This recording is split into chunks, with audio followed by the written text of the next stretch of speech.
अच्छा। चालू करो।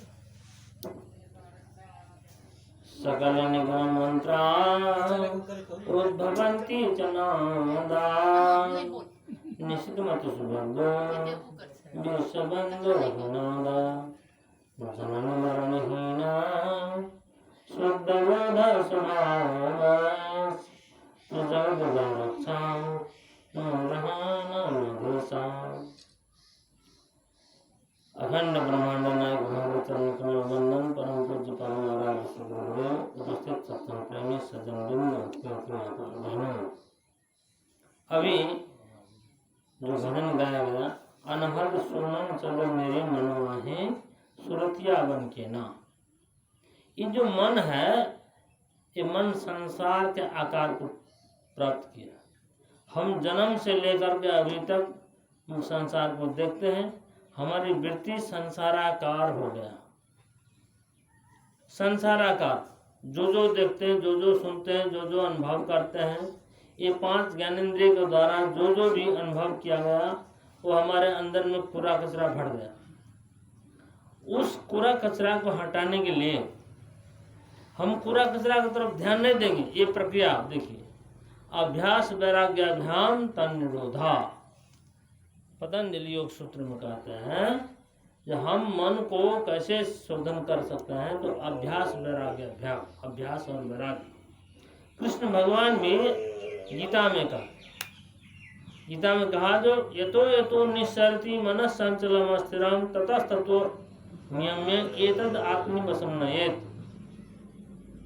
एतद् आत्मनिवशं नयेत्, इस आत्मा में स्थिर करो। इसको जहाँ जहाँ मन विचरण करता है वहाँ वहाँ से लौटाकर इस आत्मा में स्थिर करो। यहाँ तो प्रक्रिया बता दिया, इस आत्मा में स्थिर करो। अब आत्मा क्या है, कैसे स्थिर करेंगे, यहाँ से सारी बात शुरुआत हो। तो उस आत्मा में मन को स्थिर करने के लिए क्या साधन है, क्या रास्ता है, क्या मार्ग है, क्या पद्धति है, इसके लिए कहते हैं अनहद सुनन चलो मेरे मनवा हे सुरतिया बन के ना। हे मन सूरत बन के, देखिए मन और सूरत में क्या फर्क। मन तो संसाराकार जो वृत्ति है वो मन, और जब हम अंतर्मुखी होने लगते हैं तब इसको कहते हैं सूरत। वही मन सूरत बनता है जब हम बाहर से लौटकर अंतर्मुखी होते हैं, उसको सूरत का। और वह सूरत जब बन जाता है, सूरत जब हो जाता है, तब हम अपने अंदर में तब कुछ कुछ अनुभव करने लगते हैं।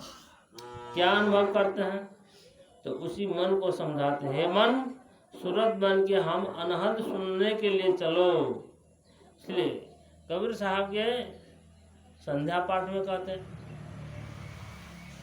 संध्या पाठ में क्या कहते हैं, चितावनी चित लागी रहे यह गति लखे न कोई, अगम पंथ के महल में अनहद वाणी होई, नाम नैन में रमी रहा जाने निर्ला कोई, जाको सतगुरु मिलिया ताको मालूम होई, झंडा रोपा गैब का जो पर्वत के संध, साधु बिछाने शब्द का दृष्टि कमल कर बंद। अब देखिए इस संध्या पाठ में साधना के रास्ता बताया। यहाँ क्या कहा, चितावनी चित लाग रहे, चित लागे रहे, किसमें लागे रहे, तो चितावनी चित लागे रहे यह गति लखे न कोई, अगम पंथ के महल में अनहद वाणी होए। अनहद बने जिसका हद नहीं, निरंतर। अभी हम बोल रहे हैं तो कुछ थोड़ी देर बोलेंगे चुप हो जाएंगे, इसको हद का। जो भी वाणी सीमित है उसको हद वाणी का, और जो निरंतर हो रहा है निरंतर, एक निमिष भी नहीं छूटने वाला। जब तक आपका जीवन है तब तक एक निमिष भी नहीं छोड़ने वाला, निरंतर होने वाला, इसको अनहद वाणी कहते हैं। इस अनहद वाणी में मन को लगाना, इसलिए कहते हैं अनहद सुनन चलो मेरे मनवा है सुरतिया बन के ना। तब कैसे जाएंगे, तो कहते हैं दृष्टि जोड़ी हम दृष्टि जोड़ी हम सूरत लगे पवन थी हम कर रहे हैं, आसन थिर करी सूरत लगे वही, पवन थिर हम करवे है सूरतिया मन के। दृष्टि थिर करी, दृष्टि, अब दृष्टि मैंने आंख की दृष्टि, मन की दृष्टि, बहुत दृष्टि, दृष्टि तो आंख भी थिर होना जरूरी है, अब मानसिक दृष्टि भी थिर होना जरूरी है। दृष्टि थिर करी सूरत लगे हुए, पवन थिर हम करवे, आसन थिर हम करवे।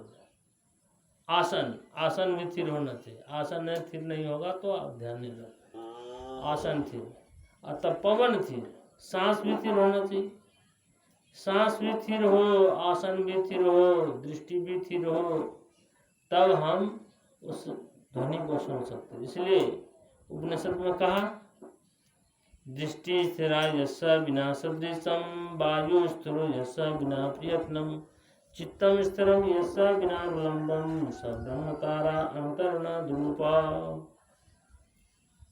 दृष्टि स्थिरा यस्य विना सदृशम, बिना दृश्य के दृष्टि स्थिर हो जाए, अब बिना प्रयास के वायु स्थिर हो जाए, बिना आलम्बन के चित्त स्थिर हो जाए, तब हमारे अंदर में अंदर नाद रूपा, अंदर में अंदर नाद प्रकट होता, सुनाई पड़ता है। जब वो सुनाई पड़ गया तब कहते हैं संध्या पाठ में बाजा नाद भया प्रतीत। जब आपके अंदर में नाद की बाजा बज जाएगा तो प्रतीत हो जाएगा, विश्वास, बाजा नाद भया प्रतीत, सदगुरु आए भवजल जीत, तब आपके अंदर में सदगुरु प्रकट होगा, तो आप संसार को पार। बाजा नाद भया प्रतीत, सदगुरु आए भवजल जीत। बाजा बाजे साहेब के राज, साहेब के राज में बाजा बाज रहा, बाजा बाजे साहेब के राज, मारा कूटा दागाबाज, हाजिर के हजूर गाफिल के दूर। जो हाजिर बने, जो सावधान है, जो अपने मन को सावधान किया है, उसके लिए वो नाद हजूर निरंतर हो रहा है। और जिसको ख्याल नहीं है, वो जो गाफिल है, जिसको ख्याल ही नहीं है, उसके लिए बहुत दूर है, उसके लिए बहुत दूर है। इसीलिए यहाँ कहते हैं अनहद सुनन चले मेरे मनवाए हैं सुरतिया बन के ना। तब दूसरा पंक्ति क्या कहा, इंगला पिंगला थिर हम करबे, सुषमन पद हम जेवे हैं, बंगनाल में सूरत चढ़े वे, अनहद धुन हम सुनबे हैं सुरतिया बन के ना। अनहद धुन हम सुनबे हैं, कैसे सुने, कहा यहाँ इंगला पिंगला थिर हम करो, तो एक हठयोग प्रक्रिया है, एक सहज योग। सहज योग में कोई नाक ताक बंद करने का जरूरत नहीं, केवल ध्यान गुरु महाराज के इशारा के हवा अनुसार ध्यान कीजिए, आपकी सांस अपने आप स्थिर हो जाएगा। सांस स्थिर होने पर दोनों सांस बराबर हो जाता है। जब दोनों सांस बराबर हो जाता है उसी को कहते हैं सुषुम्ना। दोनों सांस यदि बराबर हो जाए उसी को सुषुम्ना, वो अलग से सुषुम्ना नहीं, दोनों सांस, हाँ दोनों सांस बराबर हो जाता है। इसको बिरहन के भजन में हमने कहा क्या,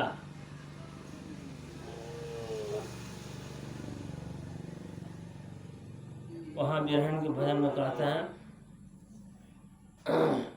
चंद्र सूर्य सामा भेल सुषमा न हो मोरा, भाई गेले संध्या के बेर, हरे कहानी जी सुनबे हम मुरली धुन। चंद्र सूर्य समा भेले। अब देखिए यहाँ पर चंद्र सूर्य किसको कहते हैं, चंद्र सूर्य किसको कहते हैं। अब देखिए कबीर साहब के संध्या पाठ में आप फिर सुने, देखिए कबीर साहब के संध्या पाठ में सब कुछ बताया। चंद्र सूर्य मन गगन थीर गगन, चंद्र सूर्य ने, चंद्र ने बाया और सूर्य मैंने दहना, इसी को कहते इंगला, इसको पिंगला और सुषुम्ना, तो चंद्र और सूर्य और बीच में अग्नि जिसको सुषुम्ना। समा वाले बराबर, जब चंद्र और सूर्य बराबर हो जाए तो उसी समय में हमारे संध्या का बेर होता है। संध्या में सांझ नहीं, हमारे संध्या में बीज संधि, उसी समय संध्या का बेर होता। चंद्र सूर्य सम भेले सुषुम्ना हो मोरा, भाई गेली संध्या के बेर। हाँ रे, जब ऐसा हो जाए तब हम प्रतीक्षा करते कखन जे सुनबो हम मुरली धुन, तब मुरली धुन अनहद धुन जो भी धुन हम कब सुनेंगे।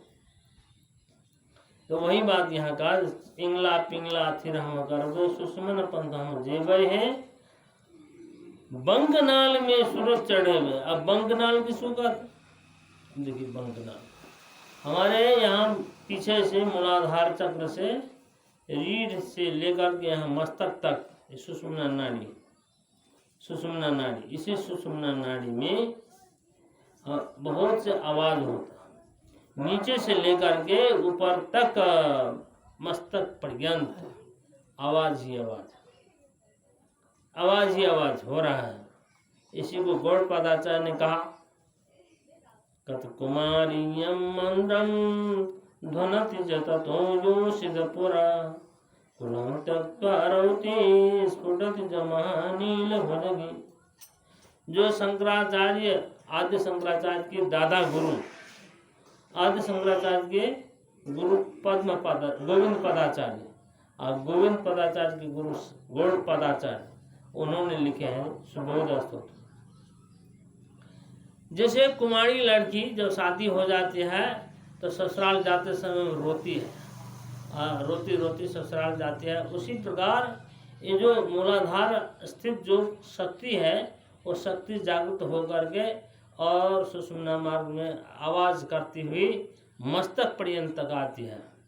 और वहाँ सहस्रासार चक्र में वो शिव जो यहाँ वास करते हैं, वो शिव से मिल करके और सुख परमानंद की प्राप्त करती है।